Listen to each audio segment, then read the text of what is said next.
ሂጃብ ይፈቀዳል፣ ንቃብ አይፈቀድም። ማን ነው የለየላቸው? ባለሙያ አለ። የትኛው ሸሪዓ ፍርድ ቤት ነው? የትኛው ደግሞ መጅልስ ነው ንቃብና ሂጃብ ለይቶ የሰጣቸው? ከየት እንደሚያመጡ አናውቅም። የራሱ ጣልቃ ገብነት ነው። ሂጃብ ፈቅደናል፣ ንቃብ አንፈቅድም። ሂጃብና ንቃብ ምንድነው ትርጉሙ? ሂጃብ የምንለው እኮ አጠቃላይ ሁለመናውን የሚሰትር ማለት ነው እንደ ሸሪዓ አባባል። በዚህ ምክንያት ዛሬም አሁን ቀይሮ የመጣብንን ከምንወደውና ከምናከብረው ትምህርት ቤታችን በዚህ ምክንያት ሴት ልጆቻችን እንዲገለሉ መፍቀዱ ይበቃል ብለን ዛሬ ወደዚህ ብቅ ብለናል።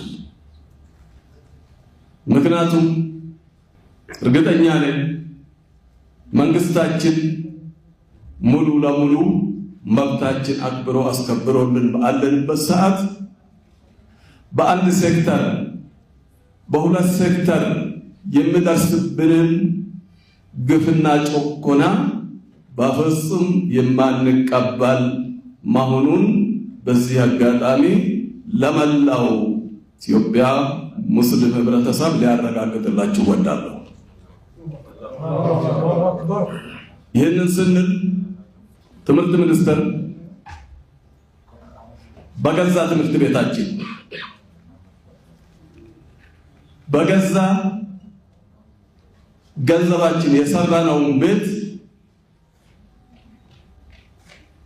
የግል ቤት አድርጎ እንደፈለገ የሚጫወትበት አጋጣሚ አንፈቅደውም። ይህንን ስንል ትምህርት ቤታችን የተከበረ፣ ፖሊሲዎች የተከበሩ፣ የትምህርትን ፖሊሲ ሙሉ ለሙሉ ስንቀበል ከሸቃችን ጋር የማይሄዱትን የሚቃረኑትን በፍጹም የማንቀበልና ለማስተካከል የምንታገል መሆኑን እየገለጽን ትምህርት ሚኒስቴሩም ይህንን አውቆ ከዚህ በፊት የነበሩት የትምህርት ፖሊሲዎች የተቀየሩ መዓት እያሉ እውነትን ሂጃብን ወይም ንቃብን የሚከለክል ፖሊሲ ካለ ማስቀየር ለምን ተሳነው? ለምን ሌሎቹን አስቀይረዋልና። ይሄ ሌላ መልእክት ያለው ስለሆነ እኛ ኢትዮጵያ ሙስሊሞች ፍጹም ሰላም ወዳጆች፣ ፍጹም ሰላም አክባሪዎች፣ ፍጹም ደግሞ የመንግስታችን ዓላማ ተቀባዮች መሆናችን እየታወቀ በተለይ በዚህ ሰዓት ይሄ አጀንዳ መነሳቱ ለምን እንደተፈለገ ሚኒስትሩ በተደጋጋሚ በሙስሊም ተማሪዎች ላይ የሚያደርጉትን ጫና እየተመለከትን ነው የምንገኘው። በየጊዜው የሆነ አነጋጋሪ አወዛጋቢ ነገር ይናገራሉ። ከዚያ በኋላ ሆሄ ይባላል፣ ይተዋል። ነገ ደግሞ እንደዚሁ ያደርጋሉ። አሁንም የተማሪዎችን የሙስሊም ተማሪዎችን አለባበስ እኔ ካልወሰንኩላችሁ የሚሉት ሚኒስቴር ስህተታቸው የሚጀምረው ይህንን ጉዳይ ከጠቅላይ ምክር ቤቱ ፕሬዝዳንት ጋር አውርተንበታል ብሎ ከመናገር ነው። እንግዲህ ይሄንን ስንሰማ እኛም ሼህ ሀጂን ሄደን ለማናገር ሞክረን ነበረ። በፍጹም ከኔ ጋር አልተነጋገሩም። እንዴውም ስልክ ደውለውላቸው እንደሆነ ብሉ ገልጸውልናል። በስልክ የተነጋገሩት ነገር ምንድነው? መቼ ነው ከኛ ጋር የተነጋገርከው የሚል ጥያቄ ሲጠየቁ ሚኒስትሩ ያሉት ነገር ምንድነው? አይ እኔ ከርሶ ጋር በአካልም ተገናኝቼ አላቅም፣ በስልክ ብቻ ነው እኔ እያልኩ ያለሁት የቀድሞውን ነው አሉ። እንዴ ምን ማለት ነው?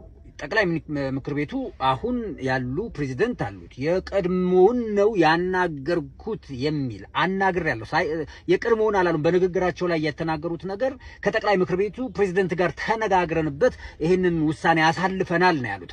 የጠቅላይ ምክር ቤቱ ፕሬዝዳንት አልተነገራቸውም። እንግዲህ ይሄ ማምለጫ ይሆናል ወይ?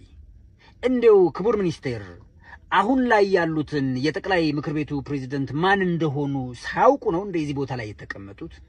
ኖርማሊ ያውቃሉ ብዬ እኔም አሁን ለመገመት እቸገራለሁ። ምክንያቱም ጠቅላይ ምክር ቤቱን ላለማናገር በተደጋጋሚ በኢድ ቀን፣ በአረፋ ቀን፣ በዓላት የሙስሊም በዓላት በሆኑበት ቀን ፈተና ስታወጡ እኮ ስለ ጠቅላይ ምክር ቤቱ ምንም አይነት ዕውቀት እንደሌላችሁ ማሳያ ነው። አሁንም ቢሆን ይሄ ማለት ህዝበ ሙስሊሙን መናቅ ጭምር ነው።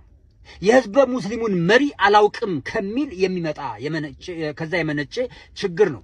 በዛሬው መግለጫቸው በዚህ ጉዳይ ላይ ጠንከር ያለ መግለጫ ይሰጣሉ ብዬ አስባለሁ። በአጋጣሚ በስራ ምክንያት አዲስ አበባ ባለመሆኔ አልተገኘሁም። ነገር ግን እንደዛው የቴሌቪዥን ባለሙያዎቻችን ተገኝተዋል። እዛ ላይ የሚነሱ ሐሳቦችን ወደ እናንተ የምናደርስ ይሆናል። ነገር ግን አሁንም በተደጋጋሚ የሚደርስብን በሚኒስትሩ በኒሁ በትምህርት ሚኒስትሩ ጫና በሚደርስብን እንግልትና መገፋት እንዲቆም የበኩላችንን አስተዋጽኦ ልናደርግ ይገባል።